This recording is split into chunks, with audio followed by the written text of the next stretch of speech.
श्री जगदीश प्रसाद गुप्ता छत्तीसगढ़ शासन में chief engineer के पद से रिटायर होने के बाद श्री द्वारिका महाराज स्मृति न्यास के तत्वाधान में श्री द्वारकाधीश एवं बागेश्वर महादेव मंदिर का वर्ष 2005 में अपने पुत्रों इंजीनियर कुंजन गुप्ता एवं इंजीनियर भुवन गुप्ता के सहयोग से अवंती विहार रायपुर छत्तीसगढ़ में निर्माण करवाया।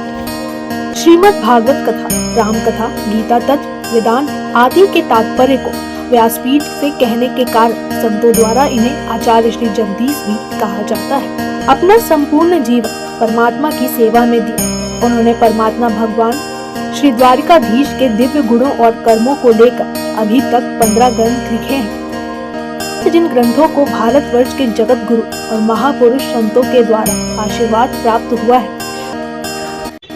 उनके ग्रंथ मुंडक उपनिषद से गौतम बुद्ध का उद्बोधन आप सुन रहे हैं। पराविद्या का विषय अक्षर तत्व और प्राप्ति की विधि पर उद्बोधन आप सुन रहे हैं। मन में दुनिया की कोई चीज रहती है तब वह दुर्गुण बनता। मन में कुटुंब है, हाँ है, तो मोह हो गया। मन में कुटुंब का मोह होना एक दुर्गुण है। मन में धन होना लोभ एक दुर्गुण है। मन में वासना होना माने स्त्री पुरुष होना यह काम एक दुर्गुण है। मन में शत्रु होना क्रोध एक दुर्गुण है और मन में शांति रहना ही ब्रह्मचर्य है। मन में शांति रहना ही निर्मोह है। यह मन की जो शांति है, यह विश्राम जो है, यही सत्ता है। क्या बात है, शांति ही सत्ता है, क्योंकि शांति जहाँ है वहाँ ना किसी किस्म का भय है, क्योंकि शत्रु नहीं है। वहाँ किसी किस्म की वासना नहीं है। क्यों? किसी स्त्री के प्रति, किसी चीज के प्रति कोई आसक्ति नहीं है, रूप के प्रति आसक्ति नहीं है। ध्यान दीजिए, आपका मन में, आपके मन में वासना नहीं है। कोई जो है आपका मन निर्लोभी है, अर्थात कोई धन प्राप्त करने की इच्छा नहीं है। आप तो केवल आत्मधन प्राप्त करने दिशा में बढ़ रहे हैं। आत्मधन प्राप्त हो जावे तो अपने आप सारे धन पीछा करेंगे कि ये ले लो, ये ले लो, ये ले लो, ये ले लो। हनुमान जी महाराज के रास्ते में तमाम किस्म के दुर्गुण खड़े थे, तमाम किस्म की। जब जा रहे थे भक्ति माता सीता जी के अन्वेषण के लिए, तो कौन कौन रास्ते में नहीं आया? ध्यान दीजिए, कौन कौन नहीं आया? सुरसा आई, सिहिका आई, लंकनी आई। ये सारे दुर्गुणों को जो है उन्होंने परास्त कर दिया, उसका पराभव कर दिया केवल एक सद्गुण से कि भगवान राम का कार्य करना है, भक्ति का अन्वेषण करना है, परम भक्ति का। क्योंकि हनुमान जी ज्ञान और वैराग तो कूट कूट के भरा था, तो भक्ति की प्राप्ति से फिर क्या पूछना। यदि भक्ति मिल जाए परम, सीता जी मिल जावे, लाडली जी मिल जावे, तो रघुनाथ जी कहाँ जाएंगे? रघुनाथ ही तो सीता हैं और सीता ही तो रघुनाथ है। ध्यान दीजिए, कभी बाद में इस संबंध बातचीत करेंगे। अब यहाँ पर शांति अथवा विश्राम का अभिप्राय यह है कि हमारे हृदय में जो सत है वह स्फुरित होता है। तो सद्गुण एक है, क्या? मन की शांति। और दुर्गुण हजार हैं। क्यों? उसमें विषय हजार हैं, उसमें विषय हजार। वृत्ति के भेद से दुर्गुण अलग अलग नहीं होते। मन तो हमारा एक है, लेकिन उसमें शत्रु है तो क्रोध है, उसमें स्त्री पुरुष है तो काम है, उसमें मन है तो लोभ है। मन एक है और मन जब अपने आत्मा में बैठा है तो शांत है, सब सद्गुण है। और जब मन आत्मा के स्वरूप को नहीं समझ पाता, तब फिर देखिए आप कितने हजार शत्रु बन जाते हैं उसकी वृत्तियों में। शत्रु है तो क्रोध है, स्त्री पुरुष है तो काम है, मन में है तो लोभ है, मन है तो। इसका सार यह है कि साधन का विचार पक्का किए बिना साध्य का विचार नहीं हो सकता। साधन का विचार पक्का किए बिना साध्य का विचार नहीं हो सकता। वेदांत ज्ञान का अधिकारी जो शिष्य है, जो जिज्ञासु है, उससे कैसा होना चाहिए? प्रशांत चित्त होना चाहिए, सम संपन्न होना चाहिए। सम माने समो मनिष्ठता बुद्धि, बुद्धि का परमात्मा में निष्ठावती होना, इसका लाभ सम है। बुद्धि यदि परमात्मा में निष्ठावती है तो क्या मिलेगा आपको? आपको सम रूपी लाभ मिलेगा, सम रूपी लाभ मिलेगा, माने आपका चित्त शांत हो जाएगा। श्रुति का कथन है क्या? शांतो दान्तः उपरतः तितिक्षु समाहिता श्रद्धावित्तो भूत्वा आत्मन्येवात्मानं पश्ये। उसी को षट संपत्ति बोलते हैं, इसी को है कि किसको यहाँ प्रति है, तितिक्षा है, शम है, दम है, श्रद्धा है, समाधान है कि आप आत्मा में संतुष्ट हैं। जब ये हो जाएंगे आप तो परीक्ष लोकान कर्मचितान, यह विवेक है, और निर्वेद मायात यह वैराग्य है, और तद विज्ञानार्थम सा गुरु एवं अभिगच्छेद, जिज्ञासा गुरु पद सेवन है, और प्रशांत चित्ताय समान्विताय यह षट संपत्ति है। इसी मंत्र में प्रशांत चित्ताय समान्विताय क्या है? ये षट संपत्ति है। ये जो है प्री कंडीशन है, ऐसा चित्त बना के जहाँ पे शांत चित्त हो, जहाँ इंद्रियों का निग्रह हो, जहाँ उपरति हो, तितिक्षा हो, समाहित चित्त हो, श्रद्धा हो, समाहित हो, ऐसा जब हो जाए, जब ये संतुष्टि होती है, तब जाकर जो है, तब आपको जो है उस अधिकारी शिष्य को, तब वह जो है अविनाशी नित्य परम पुरुष को जानने की योग्यता रखता है। अब तर्क का प्रतिबंध इसमें आएगा, ध्यान दीजिए। तर्क का प्रतिबंध, उक्त सद्गुणों को धारण करने वाले, जो भी हमने बताया, जिसमें कहा गया है कौन कौन से गुण, क्या?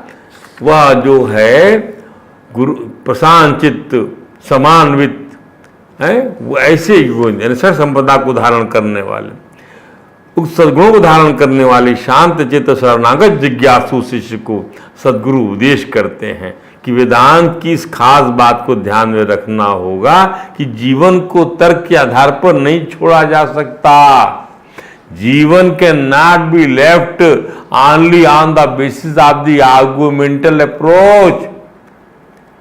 ऐसा करना जीवन के साथ खिलवाड़ है। You are not displaying with the life and longevity. ध्यान दे, तर्क के पास कोई निष्ठा नहीं होती। तर्कना ना प्रतिष्ठा, तर्क से उसमें प्रतिष्ठा नहीं हो सकती। तर्क के पास कोई निष्ठा नहीं होती। आपने तर्क दिया, दूसरे दूसरा तर्क दे दिया, प्रतिष्ठा कहाँ रहेगी, निष्ठा कहाँ रहेगी? तर्क अप्रतिष्ठा, प्रतिष्ठना, तर्क अप्रतिष्ठनात्। तर्क की कहीं प्रतिष्ठा ही नहीं है, तर्क की कहीं प्रतिष्ठा ही नहीं है। एक विद्वान दूसरे विद्वान के तर्क को काट देता है। भगवान वेदव्यास जी का कथन है कि तर्क कभी एक जगह टिकाऊ हो ही नहीं सकता। वाक्य पदीय जो व्याकरण का दर्शन ग्रंथ है, वाक्य पदीय, उसमें आता है, तो क्या आता है? यत्नेन अनुभूतो अपि अर्थ कुशलई अनुमात्रभिः अभियुक्त ते अन्यैः अन्यथा एव उपपद्यते। यत्न से बड़े बड़े विद्वान तर्क के द्वारा किसी वस्तु को सिद्ध करते हैं। यत्नेन अनुभूतो अपि अर्थ कुशलई अनुमात्रभिः। अब एक बार सिद्ध हो जाती है चीज, फिर दूसरे बार उनसे भी बड़े विद्वान अभियुक्त ते अन्यैः अन्यथा एव उपपद्यते। बड़े विद्वान और उनसे बड़े विद्वान अनुभवी आते हैं और तर्क के द्वारा उनकी भी बात को काट देते हैं। तो नैषा तर्केण मतिरापनेयम्, कठोपनिषद में कहा भगवान यम ने ये नचिकेता को ना ऐसा तर्केण मतिरापनेया, ये मति तुझे जो है ये तर्क से नहीं प्राप्त होती। यम ने कहा तर्क से इस बुद्धि को बिगाड़ना नहीं है, श्रद्धा पूर्वक वेदांत श्रवण करना, क्योंकि तर्क में निष्ठा नहीं है। न तर्केण मतिरापनेया, नैषा तर्केण मतिरापनेया, ये बुद्धि तुझे जो है तर्क से नहीं मिली है, बड़ी श्रद्धालु भक्ति है तेरी। शब अब इसके बाद इस पद इस मंत्र में आया है प्रशांत सम्यक प्रशांत चित्त, और उसका विस्तार कर दे। सद्गुरु ब्रह्म विद्या उसको देगा जो प्रशांत चित्त होगा। इस पर हमने किंचित विवेचना किया है। आद्य शंकराचार्य प्रभु ने समझाया है कि चित्त की चारों अवस्थाओं से छूट जाने को, चित्त की चारों अवस्थाओं से, ध्यान दीजिए, चित्त की चारों अवस्था, मन का संकल्प विकल्प, बुद्धि का निश्चय, चित्त का चिंतन और अहंकार की धारणा, यह इससे छूट जाए जो, वो शांत चित्त है। मन उसका जो है अमन हो गया, प्रभु को दे दिया ना, इसलिए बुद्धि उसकी निश्चय कर ली कि प्रभु के सिवाय कुछ नहीं है। चित्त में प्रसन्नता है, प्रभु का ही चिंतन हो रहा है। जिसका चिंतन करोगे इसका ही आनंद मिलेगा, और अहंकार है नहीं। तो प्रशांत चित्त में चित्त है जो शांत होकर प्रशांत होता है। चित्त किसको कहते हैं? जैसे मन में ख्याल आया कि पत्नी के लिए साड़ी खरीद लें, पत्नी के लिए जेवर खरीद लें, ये संकल्प हो गया। फिर एक विकल्प ये हुआ, क्या पता उसे पसंद आए कि ना आए, तो यह विकल्प दुविधा का हो गया। क्या पता यदि मैं पसंद कर लूँ साड़ी तो हो सकता है उसकी डिज़ाइन पसंद ना आए, हो सकता है उसका रंग पसंद ना आए। ये यदि मैं यह जीवर पसंद कर लूँ तो हो सकता है ये उसका ये जो है ये डिज़ाइन पसंद ना आए, उसको मीना पसंद ना आए कि भाई मुझे मीना वाली चीज़ नहीं चाहिए, मुझे ये मीना चाहिए, आदि आदि। तो ऐसी दुविधा बन जाती है। तो उसके बाद यह निश्चय हुआ कि उसकी पसंद तो हमें पता है, मना नहीं करेगी, और हमारे बजट के अनुकूल हुआ तो अहम क्रिया हो गई। तो संकल्प, मन का संकल्प विकल्प, मन का विषय निश्चय, बुद्धि का अहम क्रिया, ये चित्त की चार अवस्था हो गई। तो मन चित्त बुद्धि और अहंकार अंतःकरण की चार वृत्तियों ने काम किया। अब ब्रह्म ज्ञान श्रवण करने हेतु चलने का संकल्प, चलूं न चलूं जैसी दुविधा आ गई, चलने का निश्चय चल रहा है, जैसी अहम क्रिया भी न रह जाए। माने चित्त की चारों अवस्था शांत हो गई। ब्रह्म ज्ञान से बढ़कर कोई लाभ चित्त में शेष नहीं रह जाता। प्रशांत चित्त का अर्थ भगवान शंकराचार्य ने यह भी किया है कि अपना दर्प छोड़ना पड़ेगा आपको। क्यों? प्रशांत चित्त को ही देना है ये ब्रह्म विद्या, तो अपना दर्प छोड़ना पड़ेगा। यह जो हर समय मन में शीशा रहता है और उसमें अपना ही मुंह देखते रहते हैं ना, इसका नाम है दर्पण। दर्पण मन दृश्यति अनेन इति दर्पणाः, जिससे आदमी का घमंड बढ़े उसे दर्पण कहते हैं। दृश्यति अनेन इति दर्पणाः, जिससे घमंड बढ़े, आदमी का दर्प बढ़ जाए। जो अपनी विशेषता के बारे में बार बार विचार करता है कि ठीक मेकअप हुआ है कि नहीं, ठीक से सामान लगाया गया है कि नहीं मुख पर, बार बार विचार करता, उससे उसका दर्प बढ़ता है। हृष्टो दृप्यति दृप्तो धर्मम अतिक्राम्यति। हृष्टो दृप्यति, अरे हमारे पास बहुत पैसा है, हमारे बहुत अनुयायी हैं, हमारे बहुत हृष्टपुष्ट, हम बहुत संपन्न है। दृप्यति, दृप्तो दृप्तो दृप्यति, दृप्त करता है, दर्प करता है। और दृप्तो धर्म, और वो दृप्त हो गया, घमंडी हो गया, तो फिर वो धर्म का अतिक्रमण कर जाता है। हमारे तो बहुत अन्यायी हैं, हमारे बहुत स्त्री पुरुष हैं, हमारे बहुत भोग हैं, हमारे बहुत मित्र हैं। तो दर्प आदि दोषों से उपरत होना भी आवश्यक है ब्रह्म ज्ञान के लिए। ध्यान दीजिए, जब ब्रह्म ज्ञान का उपदेश सुनने जाए तो अनेक वस्तुओं के मालिक होने का अभिमान लेकर नहीं जाना है। हमें याद रखना चाहिए कि जब देवर्षि नारद ने काम को जीत लिया तो अपने दर्प को छिपा ना सके, और कामजयी भगवान शंकर की प्रतिस्पर्धा में खड़े हो गए। तब देवाधिदेव महादेव ने कहा था कि नारद जी, तुम विष्णु भगवान के पास जाओ, परंतु अपनी कामदेव पर जीत का बखान नहीं करना कि प्रभु मैंने काम को जीत लिया है, मैं शंकर भगवान बन गया हूँ। शंकर भगवान शरीर का मेरा भी मान करिए ना आप। परंतु उनके दर्प ने उन्हें ऐसा नहीं करने दिया। क्यों? उनका चित्त तो कामजन्य के दर्प से अशांत हो चुका था, बक दिया। जब दर पाएगा तो बक देगा आदमी। समान्विताय, ध्यान दे, गेरुआ कपड़ा पहनना सन्यासी का अर्थ नहीं है। सन्यास चित्त की वृत्ति है। कपड़ा पहनकर जो सन्यास होता है वह बहिरंग सन्यास है, वह आउट स्कर्ट है, आउटर आपका जो है ड्रेस कोड बना लिया आपने। ठीक, चित्त में कोई ड्रेस कोड काम नहीं करता। चित्त का अनुमान तो आपको स्वतः होना चाहिए कि इसके अंदर में चित्त शांत है अथवा नहीं। यहाँ किसी किस्म की कर्म की खलबली तो नहीं आ रही है। इससे श्रेष्ठ है मन का संन्यास, चित्त वृत्ति का संन्यास। इस चित्त के संन्यास में कर्म और कर्मफल की आस्था के लिए कतई जगह नहीं है। मानव संन्यास के बिना परमात्मा की प्राप्ति नहीं होती। माने मानव संन्यास के बिना, चित्त के संन्यास के बिना और कर्मफल की आस्था के लिए वहाँ जहाँ जगह न हो तो परमात्मा की प्राप्ति कैसी होगी। तो पुनः ईश्वर की ओर चलने में संसारी भाव को छोड़ना पड़ेगा। संसारी भाव को पकड़ने पर ईश्वर छूट जाएगा।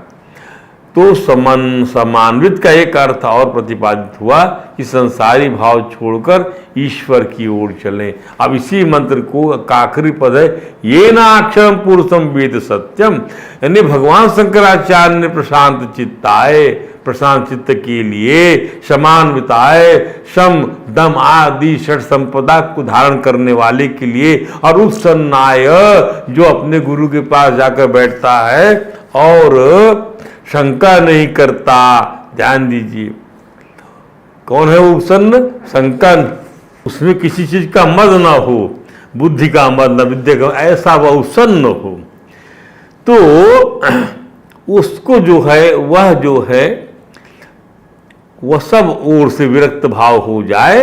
उस दूसरे शब्दों में इसका अर्थ अपने इष्ट, अपने लक्ष्य, अपने उद्देश्य, अपने आत्मदेव के सिवाय कहीं भी राग द्वेष नहीं होवे, कहीं पर भी।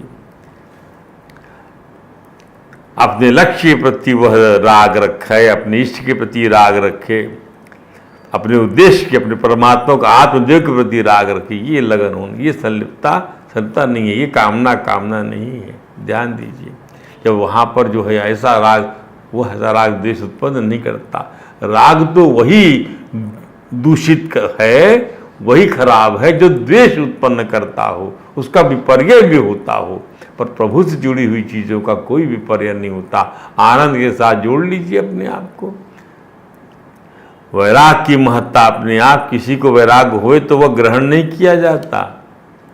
अपने आप किसी को वैराग होए तो, पुरुष जो विवेक पूर्वक अपने चित्त में विराग का भाव उदय करता है, बैठाता है, उसको वैराग्य बोलते हैं। पुरुष जो विवेक पूर्वक अपने चित्त में विराग का भाव उदय करता है, उसको वैराग बोलते हैं, विवेक पूर्वक। ध्यान दें, द्वेष छोड़ना मुश्किल नहीं है, राग छोड़ना मुश्किल नहीं है। क्यों कि द्वेष तो करना होता ही है, उसको कौन पकड़ कर रखना चाहेगा। परंतु राग जो है जरा मीठा होता है तो उसको लोग छोड़ना नहीं चाहते। संस्कृत में विराग माने जिसमें राग द्वेष दोनों नहीं होता। विगत रागा इति विराग, और विराग पुरुष का जो भाव है उसको वैराग्य बोलते हैं। विगत राग पुरुष का जो भाव है उसको वैराग्य बोलते हैं। सर्वतो विरक्ताय, ध्यान दीजिए। दूसरे शब्दों में विरागस्य विराट रागस्य पुरुषस्य भाव वैराग्यम, है कि नहीं। वीतराग पुरुष का जो भाव है, विराग का जो भाव है वो वैराग्य। मुंडक उपनिषद के प्रारंभ में महर्षि शौनक का प्रश्न था, कस्मिन् विज्ञाते तो इदम सर्वम विज्ञातम भवति। हे ब्रह्मर्षि, हे अंगिराजी महाराज, किस तत्व को जान लेने पर यह सब कुछ ज्ञात हो जाता है, जान लिया जाता है। तो ये न विज्ञानी न यया विदया परया, जिसके ज्ञान होने पर ये न विज्ञानी ने सब कुछ ज्ञात हो जाता, वह है अविनाशी ब्रह्म।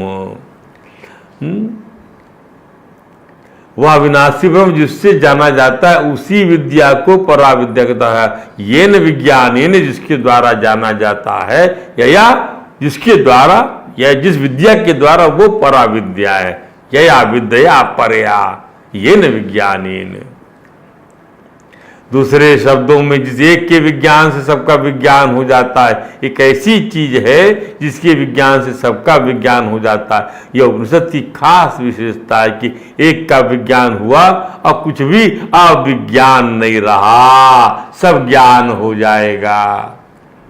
ये नाक्षर पुरुषम वेद सत्यम, जिस विद्या से अक्षर का ज्ञान होता है, अथवा येन विज्ञानीन अक्षरम पुरुषम सत्यम वेद, एक ऐसा विज्ञान जिससे अक्षर जाना जाता है। इस उपनिषद के मंत्र 6 में, इस उपनिषद के मंत्र 6 में पहले ही आ चुका है। क्या आ चुका है कि वह परमात्मा अदृश्य माने अदृश्य है, अग्राह्य माने अग्राह्य है, अश्रुत माने श्रवण से अतीत है, क्योंकि वह अक्षर है। अक्षर से अभिप्राय है पुरुष का अर्थ है यह जो अक्षर तो है वही पुरुष है, विश्व पुरुष नहीं, तेजस पुरुष वही है, प्राज्ञ पुरुष वही है और तुरीय पुरुष वही है। ध्यान दे, विश्व ब्रह्म, तेजस ब्रह्म, प्राज्ञ भेद उपाधिक कारण है और तुरीय निरुपाधिक है। भगवान राम तुरीय ब्रह्म हैं, भगवान जो लक्ष्मण विश्व ब्रह्म हैं। ध्यान दीजिए, भगवान शत्रुघ्न जो हैं वो क्या है, वो प्राज्ञ ब्रह्म हैं और भगवान लक्ष्मण तेजस ब्रह्म हैं और जो है भरत जी विश्व ब्रह्म हैं। तो अक्षर ब्रह्म है, सब में वह अखंड है। अक्षर पुरुष है। अक्षर को अक्षर इसलिए कहते हैं कि वो अपने स्वरूप से विचलित नहीं होता, क्षरता नहीं है। अक्षरत्वात्, अक्षर होने का उसको अक्षर कहते हैं। अक्षरत्वात्, उसको कोई मार नहीं सकता। पुरुषम माने अपना आत्मा है, यह ब्रह्म दूसरा कोई नहीं, अपना आत्मा है। तो पुरुष को पुरुष क्यों बोलते हैं, क्योंकि यह जानने वाला है, इसलिए जानने वाला है अर्थात अपना आत्मा है। एक तो अक्षर है माने विनाशी, जगत से विलक्षण है, और दूसरे पुरुष है माने प्रत्येक आत्मा अपना स्वरूप है। और तीसरी बात कही गई है वह सत्य है। तो सत्य कहते हैं जो हृदय में दृष्टा के रूप में विराजमान है, वह वृत्ति को देखता है, भूत भविष्य वर्तमान काल की तीनों वृत्तियों को देखता है, देश की बहिरंग, अंतरंग और अंतराल तीनों वृत्तियों को देखता है, और विषय में घटाकार वृत्ति और घट ज्ञाता तीनों को देखता है। वह जागृत स्वप्न सुषुप्ति में तीनों को देखता है। वह सृष्टि स्थिति प्रलय तीनों को देखता है। वह सबको बाध कर दे, उस बात का भी साक्षी हो, वह बाधा अवधि का भी साक्षी है। इसको बोलते हैं सत्य। त्रिकालवाद का सिद्धांत क्या वे बता रहे हैं। त्रिकालवाद का सिद्धांत है माया तीनों काल में अबाध्य है। माया तीनों काल में अबाध्य है, इसको आप जो है बाधित नहीं कर सकते। वह भूत में भी माया है, भविष्य में भी माया है और वर्तमान में। तो माया के पेट में से काल पैदा हो गया, अविद्या के पेट में से काल पैदा हुआ, माया माना विद्या। तो माया त्रिकाल अबाध्य है, पर त्रिकाल अबाध्य है, नहीं काट सकते इसको, बाधित नहीं कर सकते। परमात्मा क्या है, अपना आत्मा क्या है, वही केवल अबाध्य है। तो माया तत्व ज्ञान से बाधित हो जाती है, क्योंकि परमात्मा तत्व ज्ञान है। काल में माया अनुगत रहती है और माया विद्या से तत्व ज्ञान से बाधित हो जाती है, परंतु अपना जो स्वरूप है वह ज्ञान से भी बाधित नहीं होता, इसलिए केवल उसको अबाध्य बोलते हैं, त्रिकाला अबाध्य नहीं बोलते। जहां इसको समझिए कि जो अपना स्वरूप है वह ज्ञान से भी बाधित नहीं होता। आपको ज्ञान हो जाएगा तो भी जो है आपका स्वरूप जो है उसमें जो है गुणावली का माया बनी रहेगी, इसलिए केवल इसको अबाध्य बोलते हैं। किसको? त्रिकाल में अबाध्य नहीं है, केवल इसको अबाध्य बोलते हैं कि अबाध्य है, बस इतना है। पर त्रिकाल अबाध्य नहीं है, त्रिकाल में अबाध्य हो जाए। ध्यान दीजिए, पूर्वाच ताम तत्व ब्रह्म विद्याम। पूर्वाच माने प्रक्रिया, तत्व माने सच तानि तेषाम भाव तत्वम स ईश्वरा स जीव स इदम जगत। दूसरे शब्दों में अहम च सच इदम च, मैं जीव, वह ईश्वर सच और यह जगत, इसका नाम है तत्व। इन्हीं से जगत तत्व है, फैला हुआ है, इसलिए इसका नाम है तत्व। तीनों का जो असली रूप है उसका नाम है तत्व। इसमें जीव जगत ईश्वर तीनों समा जाते हैं और इसमें ये तीनों प्रकट होते हैं। इसका नाम है तत्व। तो तत्वतः माने परमार्थ रूप से परमार्थ सत्य का निरूपण माने ब्रह्म विद्या का निरूपण सद्गुरु के द्वारा प्रारंभ किया जाएगा या किया जाता है। इसको हम अगले विचार में रखेंगे। ध्यान दीजिए, क्योंकि हमारा जो स्वरूप है काल में माया, फिर समझ दी, काल में माया अनुगत रहती है तो माया विद्या से तत्वज्ञान से बाधित तो हो जाती है माया, परंतु अपना जो स्वरूप है वह ज्ञान से भी बाधित नहीं होता। केवल इसलिए केवल इसको अबाध्य बोलते हैं। अबाध्य है, ज्ञान से बाधित नहीं होता। त्रिकाल बाध्य अबाध्य नहीं बोलते, त्रिकाल अबाध्य, त्रिकाल में अबाध्य नहीं बोलते इसको। ध्यान दीजिए, परमात्मा ही त्रिकाल में अबाध्य है। परमात्मा ही त्रिकाल में परमात्मा को कोई बाधित नहीं कर सकता, वो त्रिकाल में है। अपना स्वरूप अबाध्य है, इतना ही अंतर है। बोलिए वृंदावन बिहारी लाल की जय। इस प्रकार से जो है मुंडक उपनिषद सलग्न बोध का जो द्वितीय विचार है पराविद्या का विषय अक्षर तत्व की प्राप्ति समाप्त हुआ। अब आपको कल जो है सुनाएंगे तीसरा विचार अक्षर तत्व और जीव तत्व। आज यहीं विश्राम देते हैं। बोले वृंदावन बिहारी लाल की जय। हरे राम राम राम हरे हरे, हरे कृष्ण कृष्ण कृष्ण हरे हरे।